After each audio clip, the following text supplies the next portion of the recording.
Hey everybody, Rad Tekking number 6 here to do this week's opening skit. Alright, I've been practicing this all night, so bear with me here. Alright, what do you call it when you have 7 Grammys in the same room together? What you have is a... No! You do not have time for this shit today, dude! Oh. Not cool, bro. Oh. Okay, now... Move over! Freaking... Okay. Hey everybody, Tekking101 here, blah blah blah. Alright, it is April 23rd, and you know what that means? That means that our t-shirt design over at WeLoveFine.com is now officially open for rating. The rating period is going to last about a month, so make sure to get those votes in. Description is the containment for the link. That's link in description, that's what I meant to say. So go down there, bump that link, and then go over there and rate our design. Should have gone bonk high, 5 stars. So hopefully we can win and we can actually sell this design in stores. Go! Do it! Do it now, man! Or woman, depending on which your gender would be, or if you're multiple gender, or if you're a gender that has yet to been discovered. I played a weird game earlier this week, and I don't even freaking know anymore, honestly. But yeah, just go do that. Bleach review, yeah. Zaraki sucked into the vacuum of space. Let's talk about that, huh? Hey everybody, Tekking101 here to review Bleach chapter number 578, entitled The Undead 5. Going along with the theme of chapter titles that always pops up inevitably whenever Kenpachi's kicking a bunch of ass. The Undead, of course, started way back. I think it was in volume 12, or no, it was volume 13, which I think was actually called The Undead, which Ichigo and Kenpachi's original fight. And then I think The Undead popped up again when he was fighting against Noitora. So, yeah, whenever this chapter title comes up, you just know that Kenpachi's just gonna be... He's going to do something incredibly badass, or the fight's going to be over. I wonder which one it'll be this week. So chapter opens up with the debris of the meteor falling down, hitting the Vandente, so it still suffered some damage, a little bit. The flaming rock still managed to knock over a couple of buildings, but Gremmy is just standing there dumbfounded by the fact that the entire freaking majority of the meteor, like 99% of it, just popped out of existence instantaneously. There were some that were actually assuming that Kenpachi's Zanpakuto had the ability, especially since its release command was drink or swallow, that it had the ability to actually absorb the entirety of the meteor, and that's actually what made it grow bigger. And like the bigger something is, the larger the blade itself gets. I originally thought that was a pretty cool concept for a weapon, although in this chapter it kind of discredits against it. It really just comes off as just, a normal swipe from Kenpachi's sword. It's just gotten that badass, really. So Gremmy's just standing there with his deer in headlights look, and he just shouts up to Kenpachi Zaraki, "You monster! How could you, you monster? I was gonna wipe out the entirety of the Vandente, friend and foe alike, with a giant flaming asteroid, and you, sir, you are the true monster here." Yeah, you kind of the pot calling the kettle black there, huh, Grammy? So anyway, Kenpachi's standing up there, and he's a cool customer. He's just like, "Oh, just shut your freaking mouth. I already told you before. There ain't anything I can't cut." Okay, so much as cutting the meteor as it was, like, incinerating it out of existence, but okay, I'm assuming your synonym library isn't that large, Kenpachi Zaraki, so I'll just let you go on. He's like, "Yeah, I did something with my sword and it made the meteor go away, so I must have cut it. That's the only thing I know how to do with a sword." So anyway, yeah, he's just standing up there looking all badass. And then something interesting happens, something that I questioned before, and honestly, I would have been cool if this wouldn't happen, if Gremmy never did this, because it actually made a lot of sense. He just makes more of himself. 7, actually. So back when he made a double of himself, I was thinking, like, why doesn't he just make more? But then I was thinking, well, if he makes more, that might actually be a more liability on if one of them imagines them dead, they all could end up dead, so maybe that's why he only created 1.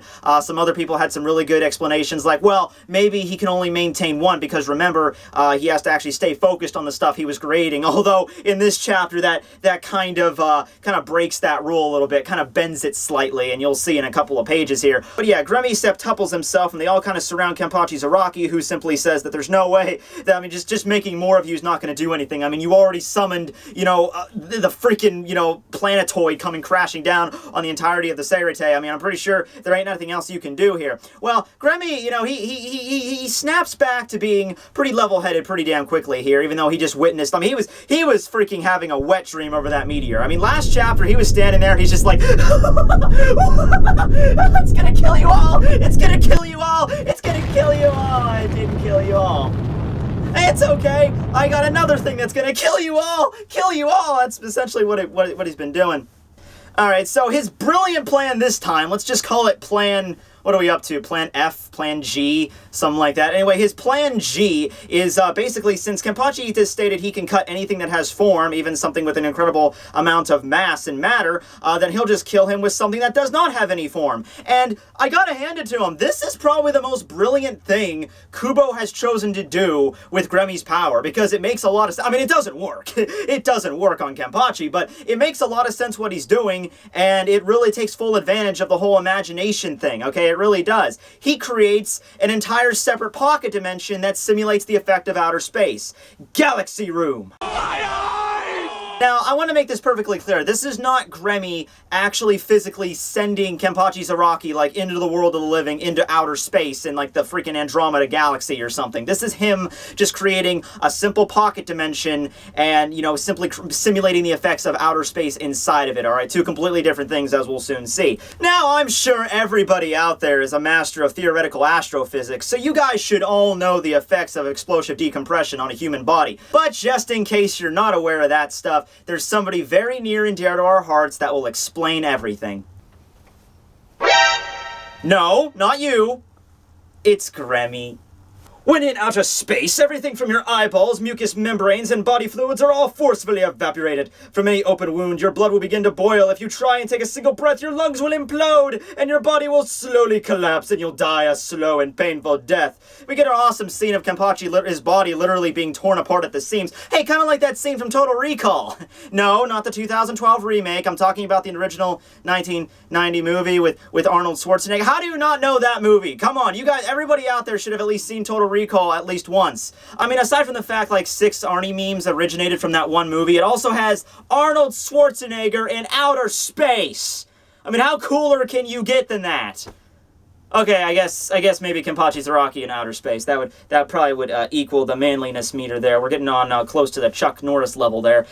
So Grammy sports his arrogant smile of there's no way in hell. I mean, I know he got out of the last 5 things I chucked at him, but there is no way in hell that he's gonna ever be able to get out of this pocket dimension. Oh, why do I even bother anymore? Maybe I should just imagine a gun and just end it quickly.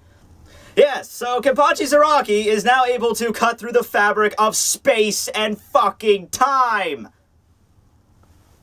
You know, I was originally going to make a Kuwabara joke about this, but then I found out that there's a character from the amazing manga series that I've yet to read. Maybe you've heard of it.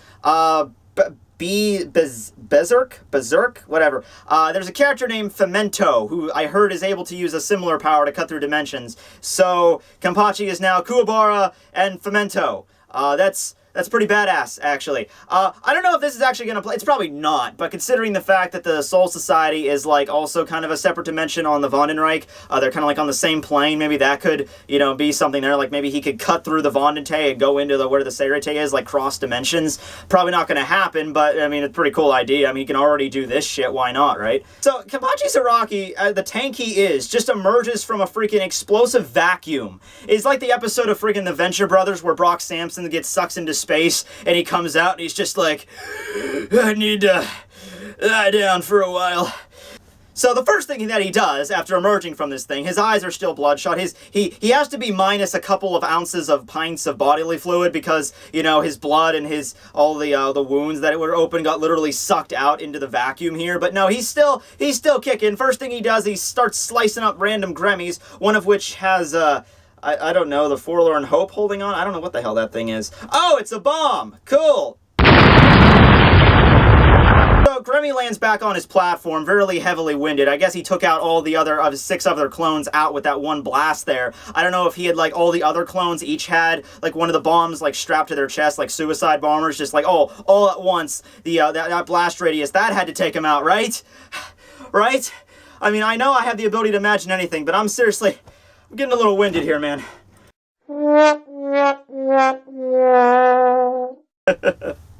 Okay, Grammy, let's do a tally here, alright? Let's do a tally, okay? You chucked some random debris at him, you chucked a giant steel pillar at him, you sent a bunch of Predator missiles exploding in close quarters, you brought out all the assault weapons, and you shot him down about 10,000 times, and then you summoned a meteorite out of nothing to come and crush him, and then you sucked him into outer space, and then you had a ground zero nuclear explosion. Dude, I think it's time to fucking surrender. You're really not gonna dent the guy. I don't understand how you haven't gotten this hint yet. I mean, you've done all this crap to him. I would just freaking summon a bunch of yourselves to go imagine that you're in another reality. I mean, hell, you figure if just by himself he was able to create another living being, with 2 of them they were able to manifest a giant mound of flaming earth out of nothing, and with 7 of them they were able to create a pocket dimension. You figure if you get like 10 or 11 of them in a room, they'd be able to just to spirit themselves away into another universe, because we know other universes exist in the Bleach universe. So just go to Huecamundo, just lounge in the sand for the rest of eternity. You're not gonna win this fight, dude. I really feel sorry for you. I really do. It makes me kind of feel like Gremmy is a kid who had, like, he found, like, a god sheet on an RPG, and the entire game he's going around, like, he hacked the game, and he's completely powerful, and he's just mowing everybody down, but then he meets the final boss of the game, and the final boss is Kenpachi, and it turns out, like, the god sheet doesn't work for Kenpachi, and he tries to fight him, and he's just, like, level 2, and he's just getting his ass kicked, and it's really freaking sad. That's basically what I got Gremmy going on here. Man, that's depressing. Huh. Screw that imagination Quincy power bullshit. I modified the laser gun so it can shoot portals into other realities. Yeah, so what do you think of your raincoat-wearing 12-year-old boyfriend now? Dude, I'm almost done with the chapter. Could you just freaking... Oh, wow, it's so beautiful.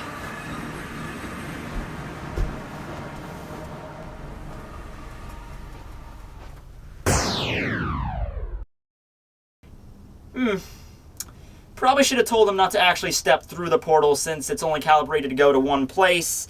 And, yeah, he's probably not coming back anytime soon. Oh, well, hey, I get to finish the review, I guess.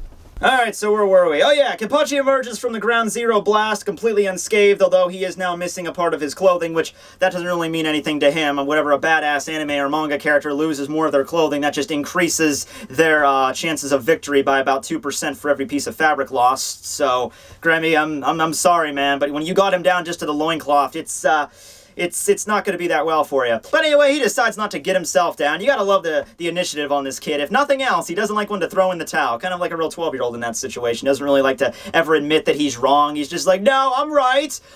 2 + 2 = fish. I came up with that on my own. So anyway, he starts spouting more of his imagination crap and stating that he's stronger than you. I'm stronger than you. I want to win, as his body begins to bulge out like he's trying to go, like, turn into the Incredible Hulk or something. But I don't really think he's got the Mark Ruffalo gene in him, so this doesn't really work out that well. I'll crush you with all of my might! What?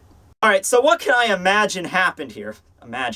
Is that, Gremmy actually kept telling himself that he was stronger than Kenpachi, and he was going to use his imagination, I guess, to make him physically stronger than Kenpachi. However, given all the stuff that Kenpachi's been able to endure so far, as previously listed off, he wasn't actually able to imagine anything stronger than him, because this is something that he didn't comprehend. He was able to withstand everything he threw at him without really even batting an eyelash. You know, Kenpachi's still up there. He's a little bit scarred, but he's still standing. He's still ready to fight. So Gremmy wasn't able to actually comprehend anything stronger than him. So while halfway in the process of transforming his body, he realized, oh shit, there's nothing stronger than him. Therefore, I'm transforming into nothing. Therefore, I'm dead. And Kenpachi, to finish off the chapter, simply states, you had it inside your head of yours that you actually made me out to be some sort of unimaginable monster. That unimaginable monster ended up killing you. Fucking dumbass. And it just has Gremmy just falling to the freaking earth, you know, completely just like halfway through the transformation, just dead. He was like ripping out part of his muscle tissue, like his body was literally starting to break apart because he didn't know where to go from there. There was nothing to do. So that's the end of the chapter, and I just want to bring up that this is just funny that this is the second time that a character has tried to defeat Kenpachi Zaraki just by like hulking out, going like really big, like Kuriko Kurosawa was from the Fullbring arc. He was just like, oh, I'll use my time tells no lies to power to give me the ultimate power. I'm stronger than anything else in the world, and then he gets like sliced down by Kenpachi in like a millisecond. And same thing here with Gremmy. Gremmy's just like, I'll make myself stronger. Oh wait, I can't because there isn't anything stronger, and he gets separated. That doesn't mean by any stretch of the imagination that Kenpachi's invincible. Like he could just walk into Yuha's palace and just hack the guy up. Oh, by the way, Yuha, how's that imagination power that you have now? Maybe you could put that to better use than this kid did. But yeah, so if Kenpachi isn't like invincible, it's just the fact that Gremmy wasn't able to comprehend anything that could defeat him. He can still very well be defeated. It's just that he's so strong, he was able to resist anything that Gremmy like sent at him, or at the very least, any kind of physical damage, like with physical matter. He wasn't really trying to attack Kenpachi with any kind of reishi or any kind of spiritual attack. It was always physical things like guns and rocks and meteors, and even the Galaxy Room to a certain extent. Galaxy Room. That sounds like a freaking after-hours nightclub. I need to write that down. That needs to be a thing, because I'm running my own racket, you know, because you know it's a tough world living out there. You know, I have to make some money. So anyway, yeah, even with the Galaxy Room, that was still debunking on physical damage to Kenpachi by like getting his blood being sucked out and like his lungs imploding there. That was still relying on physical something physical defeating him. You know, defeating Kenpachi's Rocky might need some kind of reishi weapon in order to do that, or actually destroy his bones or something, like the Sclav Ray technique. Yeah, remember you Quincy's could use that Sclav Ray technique, and all Shinigami are made of reishi, so I don't understand why none of you decide to do that. Isn't that what Basby did against Izuru? No, Basby probably used his burner finger against Izuru, now that I actually think about it. But yeah, what happened to that? Sclav Ray, you can use that, right? I probably thought every Quincy could use that in Volt Standing. You didn't even get a Volt Standing!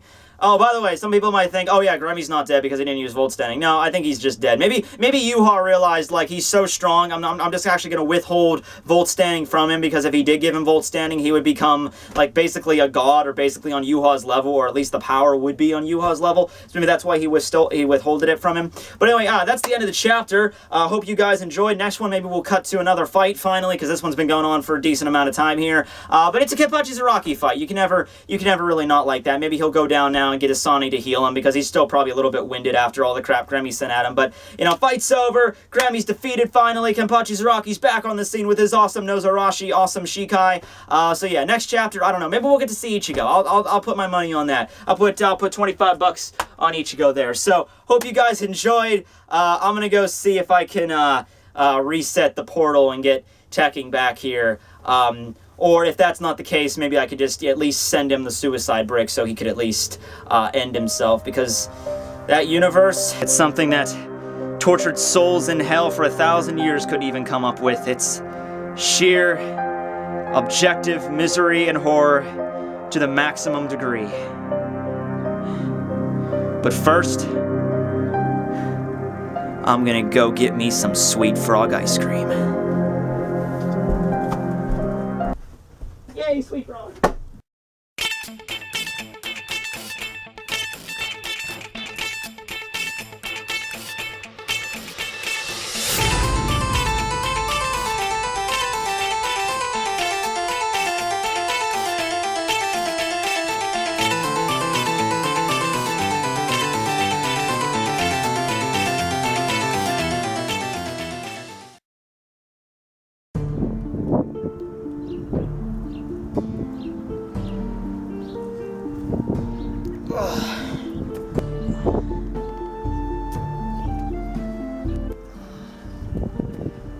What in the fuck? Precisely, my dear boy. I'm an imp, dear boy. And your name would be? Yeah, hi, my name's, Tekking101. You might have heard of me. Internet sensation, all-around awesome guy. And are you male or female? I'm clearly male. Yes, sure you are for now. Anyway, what is your body type? I don't know what that has to do with any— Oh shit, I'm in Corruption of Champions.